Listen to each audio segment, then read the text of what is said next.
Protestos de caminhoneiros bloqueiam estradas em vários estados brasileiros.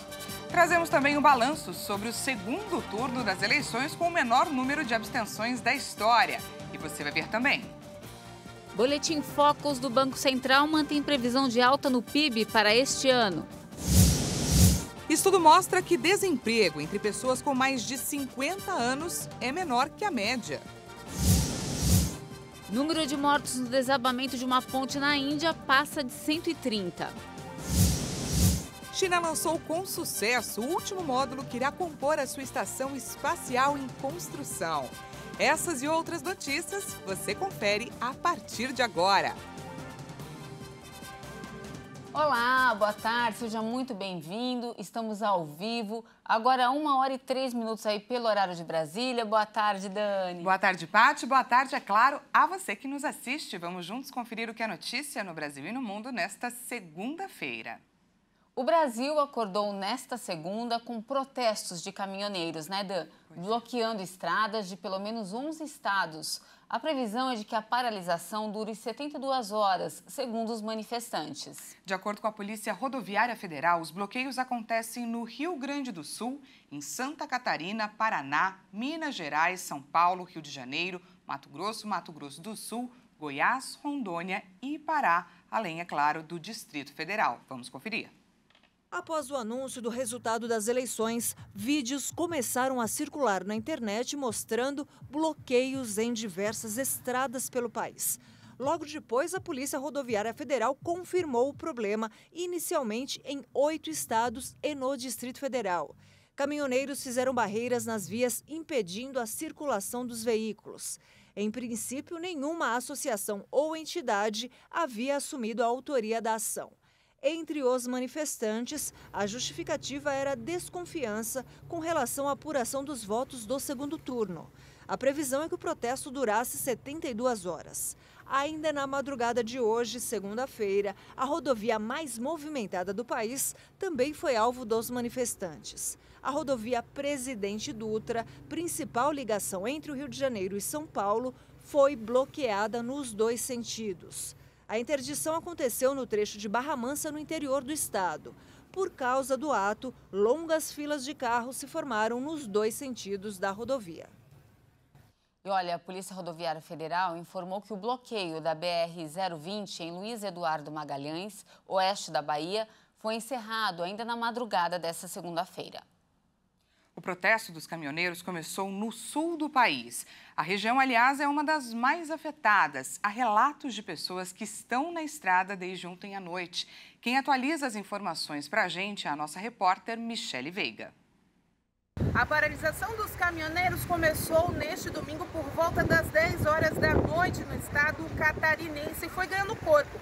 Tanto que, de acordo com a Polícia Rodoviária Federal, 19 pontos de paralisação já são registrados em todo o estado, incluindo BRs e também SCs. As BRs 101, 208 e 340 são as principais vias de escoamento da produção catarinense e também de entrada de produtos no estado. Nós estamos aqui no sul, na cidade de Sara, na BR-101, que é o principal acesso ao sul, extremo sul e também em direção ao norte catarinense. Nessa rodovia passam as principais cargas e também o escoamento, principalmente dos combustíveis para a região, o que é uma preocupação para a população, já que nas últimas manifestações que houveram, o principal item aí a ser esgotado rapidamente foram os combustíveis. Não há nenhuma informação ainda que eles estejam escassos, mas se continuar dentro de mais alguns dias, isso acontece normalmente aqui no sul, já que a principal fonte de abastecimento de toda a região é via terrestre. O movimento vem ganhando corpo, as rodovias estão sendo paralisadas. O município de Tubarão, aqui no sul catarinense, também é um dos principais pontos de entrada das mercadorias para a região, está bloqueado, onde já há registros, inclusive, de moradores e também munícipes ali da região terem descido de ônibus de linha para atrás de aplicativos, de carros de aplicativos, para poder chegar em casa ou nos seus trabalhos, pois também os ônibus estão parados nas rodovias. carros de passeio com idosos, crianças, há informação que os manifestantes estão deixando passar, como as ambulâncias também, mas os demais estão todos eles bloqueados nas vias. A manifestação continua ao longo já desse dia registrada e também a Polícia Rodoviária Federal vem lançando notas constantemente nos grupos de informação para a imprensa de que está tentando fazer a negociação pacífica do desbloqueio das pistas em todas as regiões do estado. Para a RIT, repórter Michele Veiga.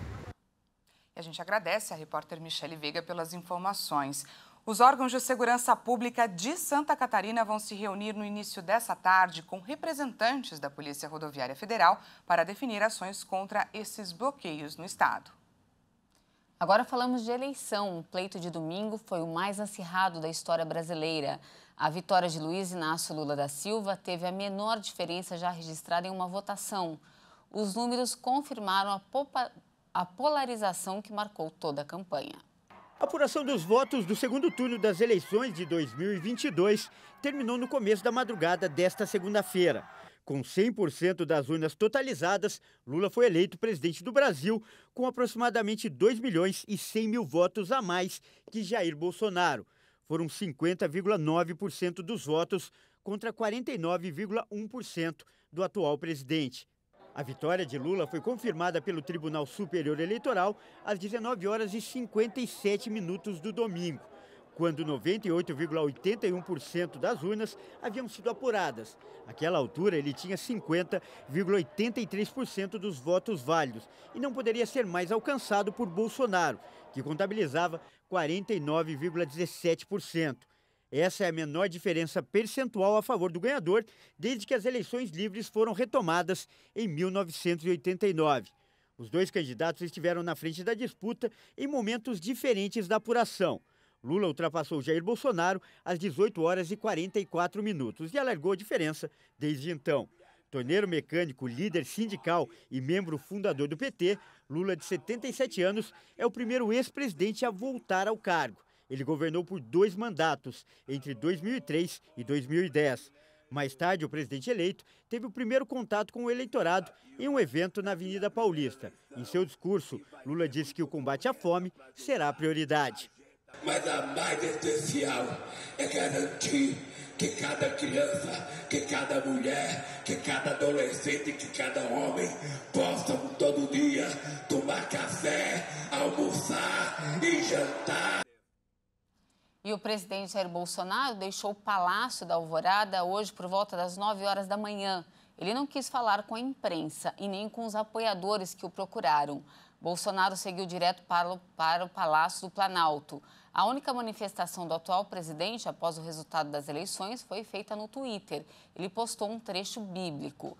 Ainda há expectativa de que o presidente faça uma declaração na tarde desta segunda-feira. E pela primeira vez em uma eleição presidencial, mais eleitores compareceram às urnas no segundo turno do que no primeiro. Do total de 156.454.000 eleitores aptos a votar, pouco mais de 124.252.000 compareceram às urnas. O número equivale a 79,41%. Os votos válidos totalizaram cerca de 118,5 milhões. Pela primeira vez em uma eleição presidencial, mais eleitores compareceram às urnas no segundo turno do que no primeiro. O percentual de eleitores aptos que deixaram de ir às urnas neste domingo alcançou 32.200.000, o menor registrado em um segundo turno desde 2006. Para se ter uma ideia, a maior abstenção em segundo turno havia sido registrada em 2010. Os votos nulos foram cerca de 3.930.000 do total. Já os votos em branco somaram 1.769.000. Os 3 estados com maior proporção de votos brancos, nulos e abstenções no segundo turno das eleições de 2022 foram Alagoas, Amazonas e São Paulo.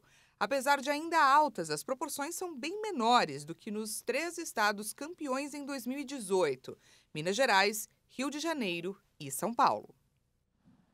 E as eleições deste ano registraram um recorde histórico de governadores reeleitos.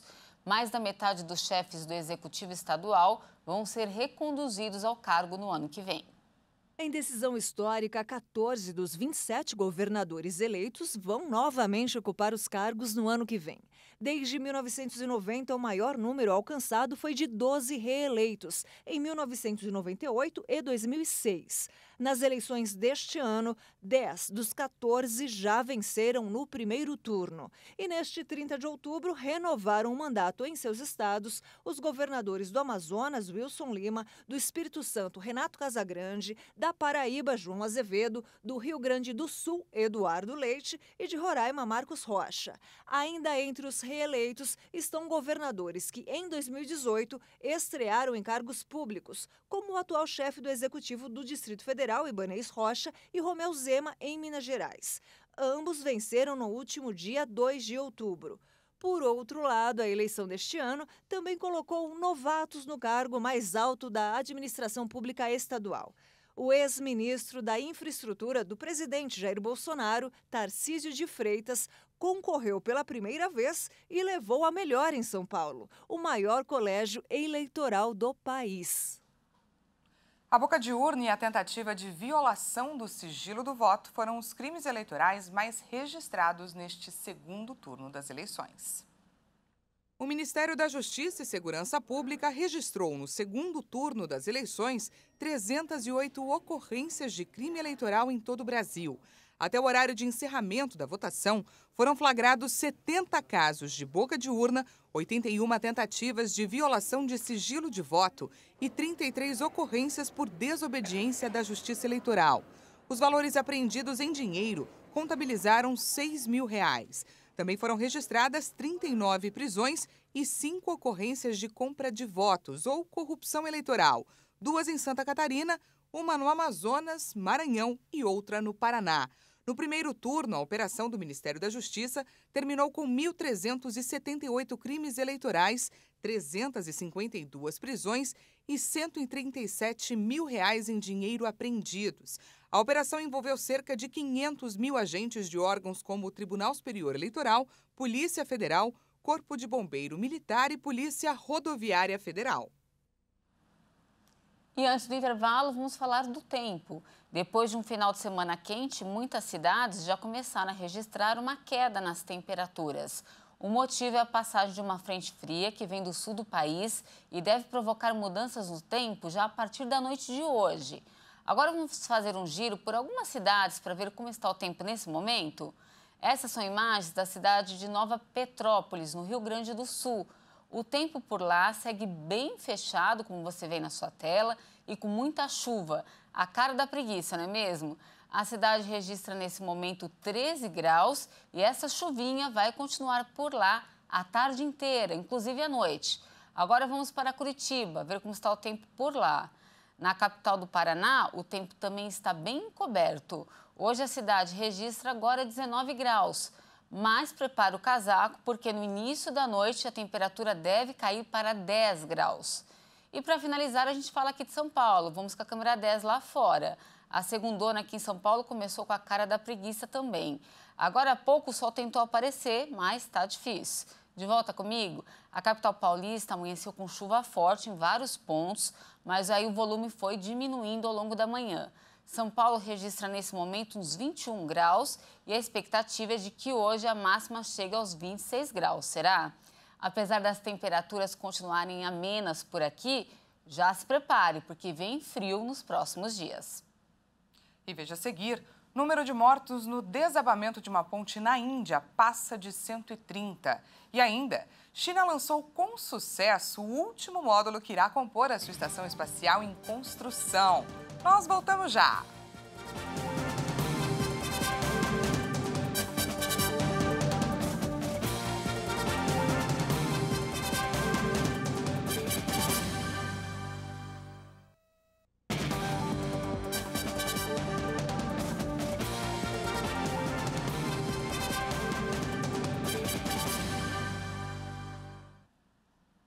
Seja bem-vindo mais uma vez, já estamos de volta ao vivo, agora 1h18 pelo horário de Brasília. E como hoje é segunda-feira, Paty, hoje é dia do quê? É dia de falar de esportes, Dani. E quem está conosco é o nosso comentarista Leonardo Félix. Boa tarde, Leonardo. Boa tarde, Patrícia. Boa tarde, Daniela, todos que nos assistem aqui aqui no Toda Hora. Vamos falar de Copa do Mundo, tá chegando a hora, né, gente? Tá bem pertinho. Lá em Doha foi aberto um museu que vai servir para fãs e entusiastas do futebol. A exposição, que vai durar 6 meses, proporciona uma jornada pela história do futebol e das Copas do Mundo. Chamada de Exposição Mundial do Futebol, o local apresenta uma grande variedade de itens exclusivos, como camisas usadas por jogadores lendários, incluindo Diego Maradona e Pelé. A raridade é uma bola utilizada na fase de grupos da primeira Copa do Mundo, realizada no Uruguai em 1930. O guia do museu, Ahmad Al-Mullah, disse que os fãs de futebol vão adorar a coleção, descrevendo-a como uma exposição única. Quando eles vierem visitar o museu, ficarão surpresos com os objetos que recebemos e as informações que temos. A exposição é realizada no Museu Olímpico e Esportivo do Catar e ficará em cartaz até abril de 2023. E chegou a hora do Esquenta Catar 2022, que traz informações e curiosidades da Copa do Mundo. Hoje vamos falar sobre a seleção brasileira. O Brasil foi soberano nas eliminatórias sul-americanas, terminando invicto e isolado na liderança, com 14 vitórias em 17 jogos. Com uma campanha praticamente perfeita, a equipe de Tite pode até não ter encantado em muitos momentos, mas sobrou na América do Sul com uma defesa aparentemente intransponível, um sistema de jogo sólido e Neymar chamando a responsabilidade no ataque.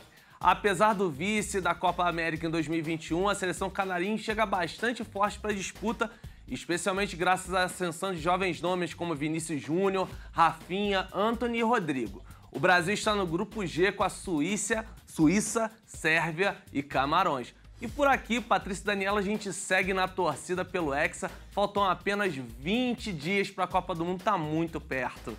Muito perto, Léo, e todo mundo aí na contagem regressiva. Muito obrigada pelas informações e até a próxima semana. Até lá. E eu sigo falando agora de economia. O Boletim Focus do Banco Central indica a previsão de alta no PIB vai se manter nesse ano. A projeção da inflação aponta para uma leve alta.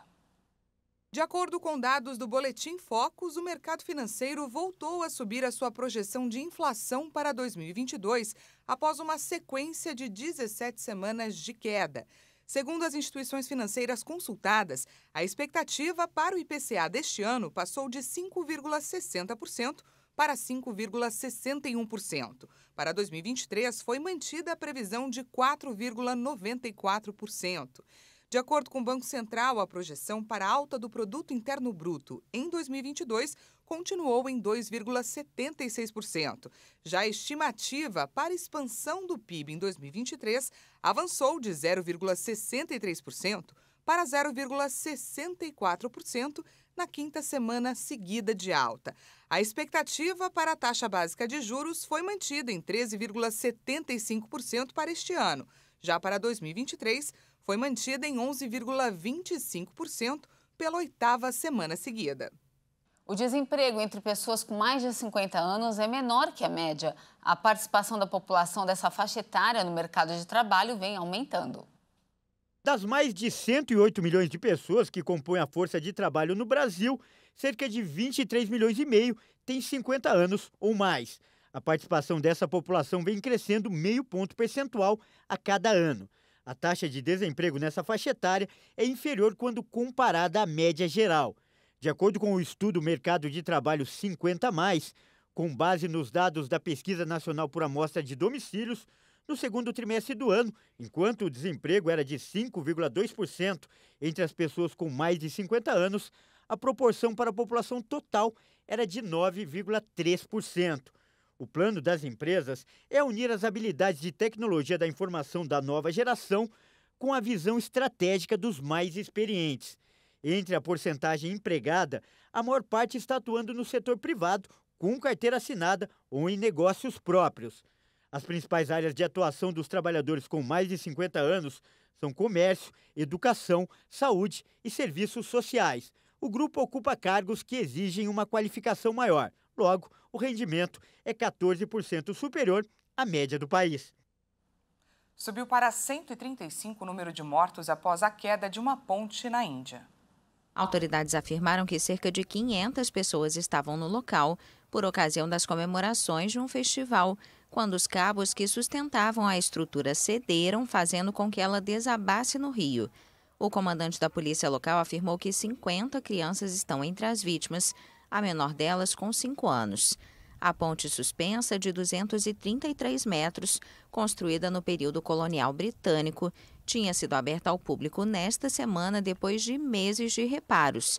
A emissora NDTV informou que a reabertura na quarta-feira foi feita sem um certificado de segurança e imagens de vídeo feitas no sábado mostraram a estrutura balançando. Autoridades lançaram uma operação de resgate depois do incidente com submarinos enviados para encontrar os desaparecidos. O primeiro-ministro Narendra Modi, que visitava o estado de Gujarat, onde aconteceu o desastre, anunciou uma indenização para as famílias das vítimas e dos feridos. Acidentes em infraestruturas são comuns na Índia por serem construções antigas e pela falta de manutenção. E a China lançou com sucesso o último módulo que irá compor a sua estação espacial, que está em construção. A China deu mais um passo em seu ambicioso programa espacial. O país lançou nesta segunda-feira o último módulo de sua estação espacial em construção, Tiangong, que deve permitir que a estrutura esteja totalmente operacional. O desejo da China de construir sua própria estação espacial foi alimentado em parte pela recusa dos Estados Unidos em aceitar os chineses no programa da Estação Espacial Internacional, uma iniciativa conjunta entre os Estados Unidos, Rússia, Canadá, Europa e Japão.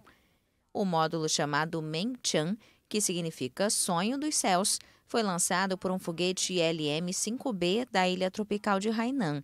Um oficial da missão afirmou que o lançamento foi um sucesso absoluto.